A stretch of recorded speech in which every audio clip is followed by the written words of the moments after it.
Are you ready to leave yet? I asked, glancing around the nearly empty room. Just waiting for the mover, Snow replied with a sigh. Honestly, it'll be a relief not seeing your face anymore.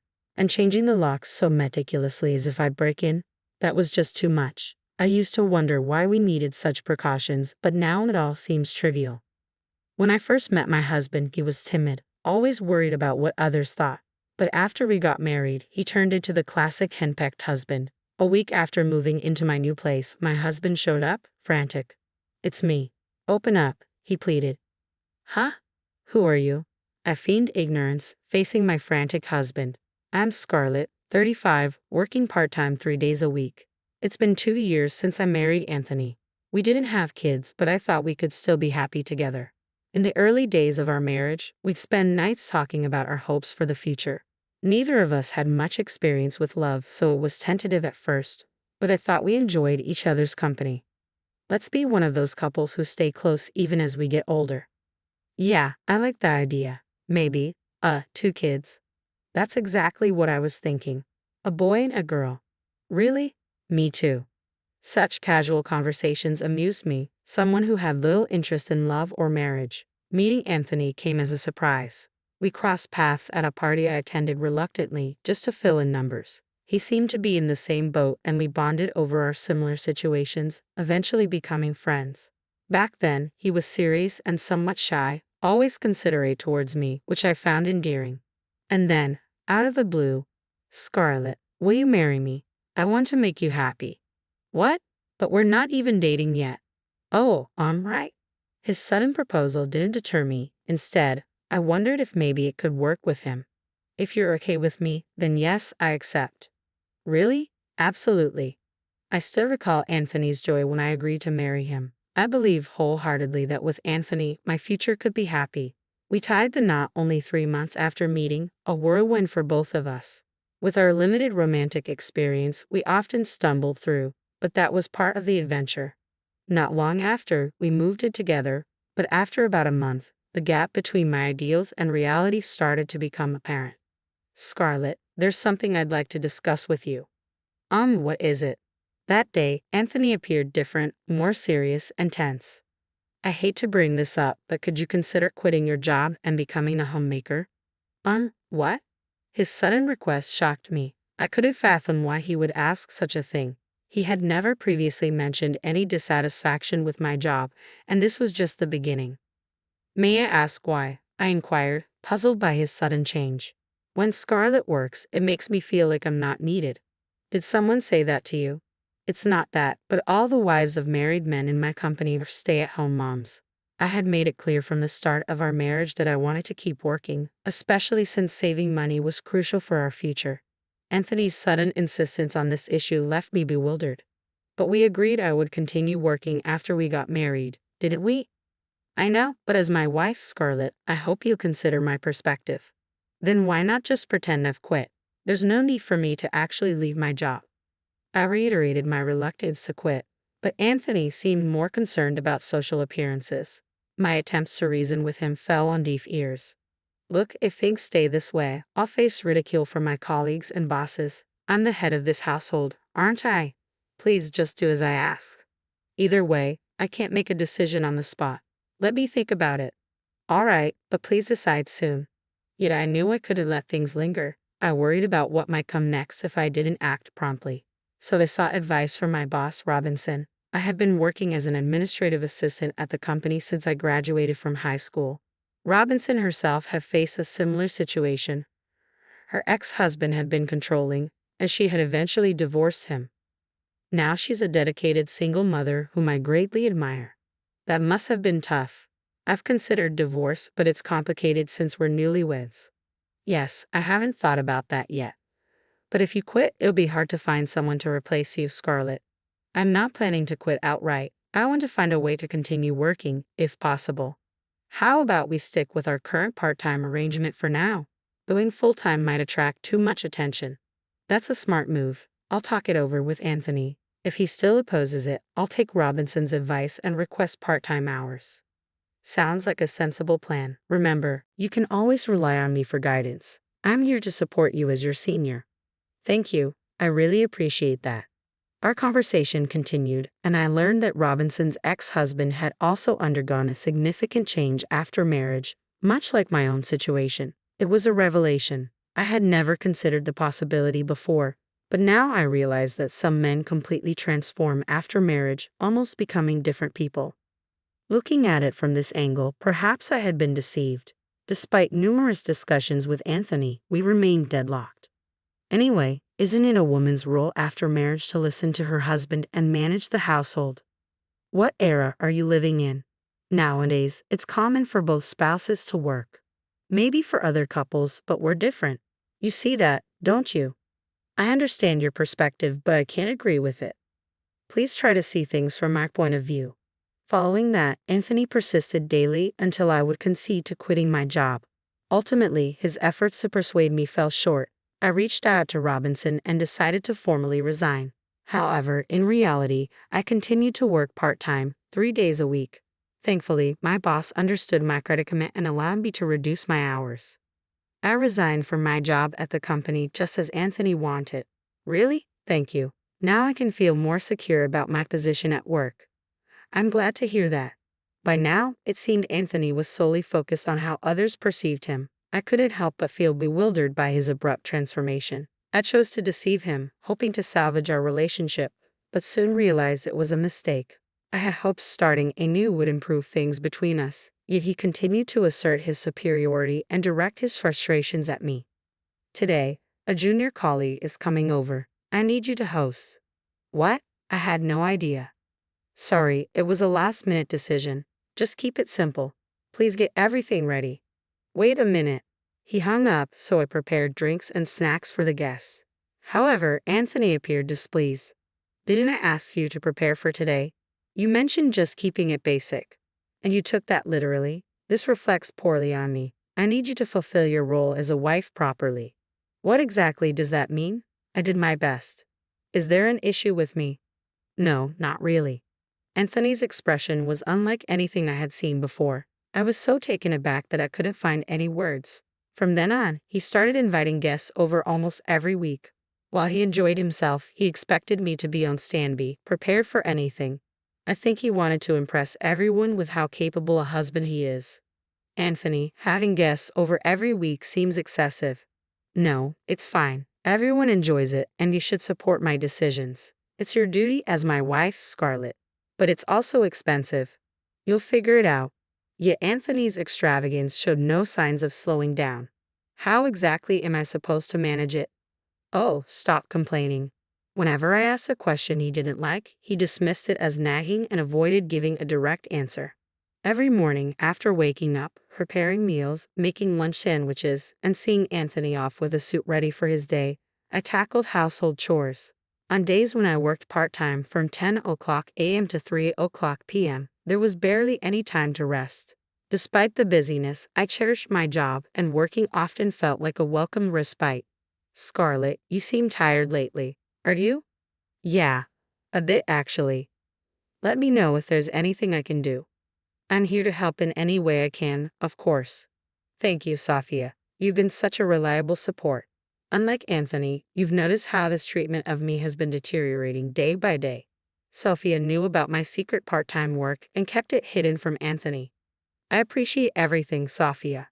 Don't mention it, but I never imagined Anthony would behave like this.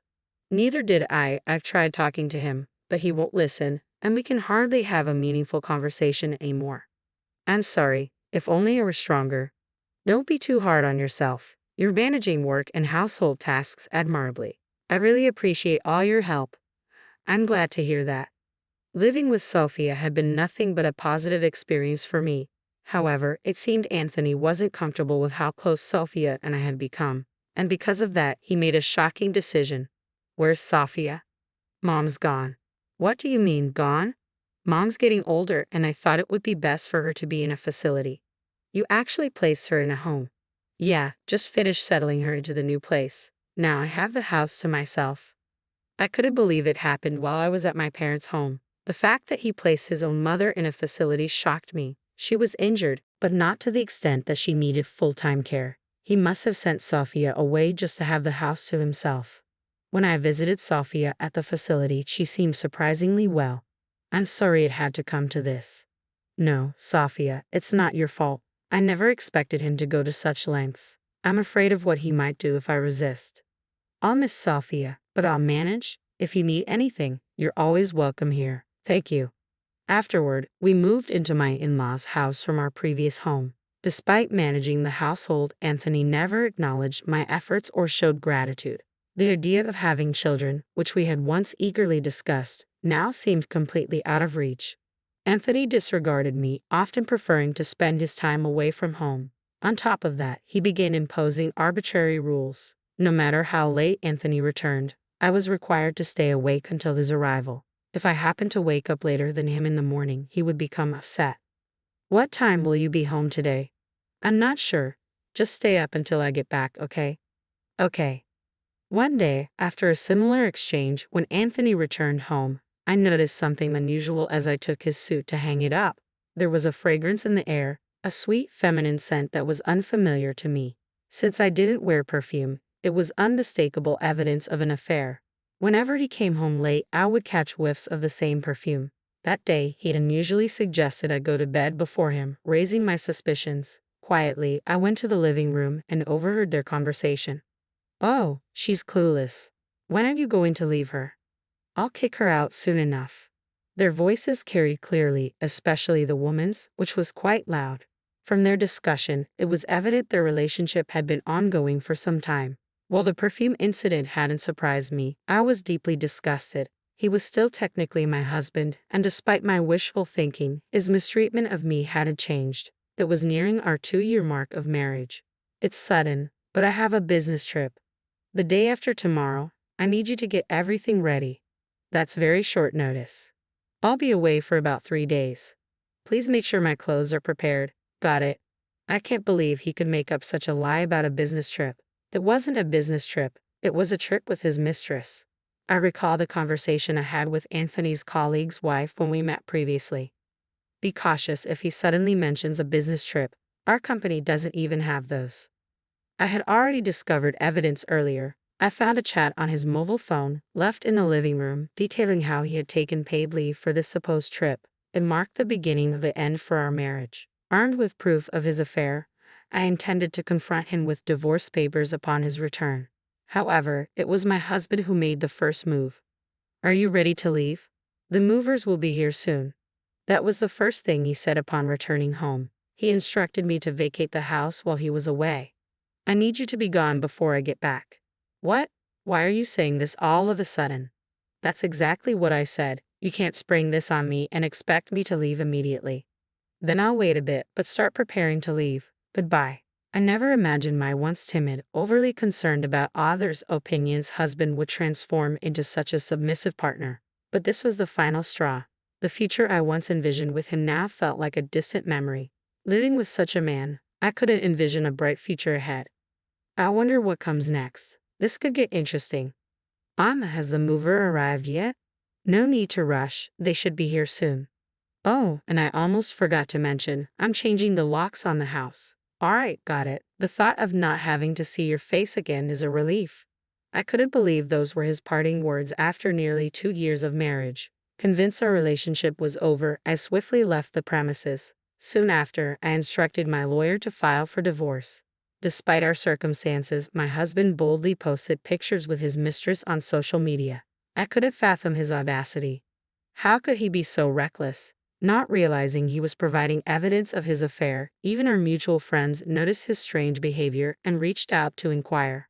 After leaving my in-laws' home, I returned to full-time work, transitioning from part-time. Additionally, I moved into the suburban high-rise apartment I had long dreamed of. It was spacious for one person, but without Anthony, it felt wonderfully comfortable. I had been waiting anxiously for any sign of contact from him. Then one morning about a month after settling into my new place, the doorbell rang. Checking the monitor, I was surprised to see Anthony standing there.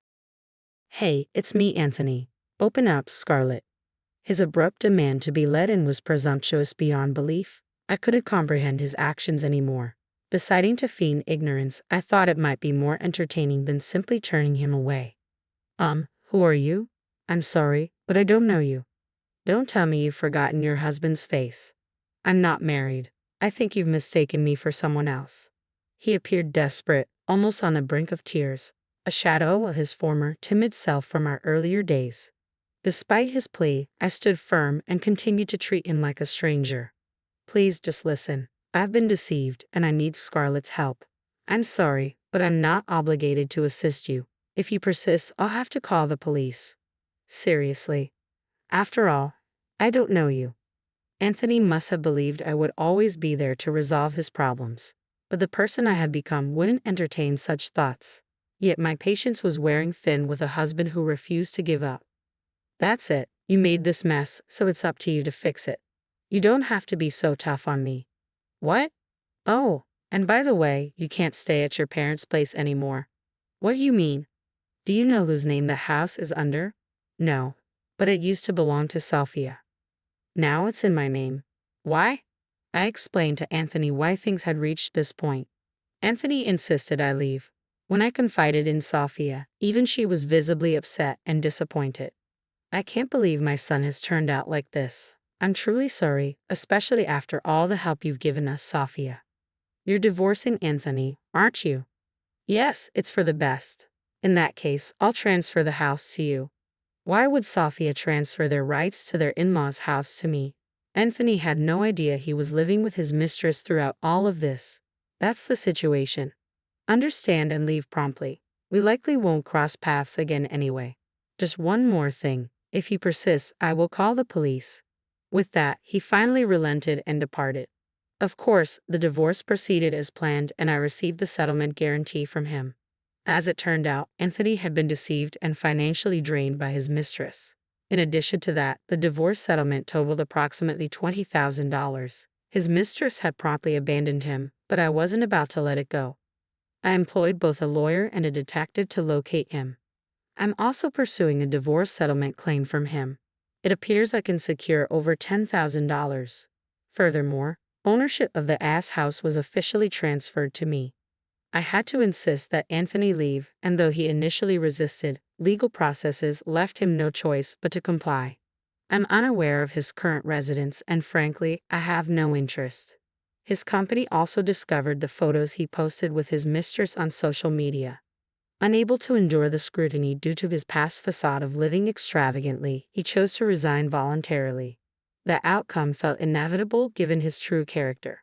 If I had one last thing to say, it would be this. I don't dwell on it. I'm divorced now, but I view it as a learning opportunity and opt to move forward positively. My bond with Sophia endures. I intend to concentrate on my career independently and relish life as a single person.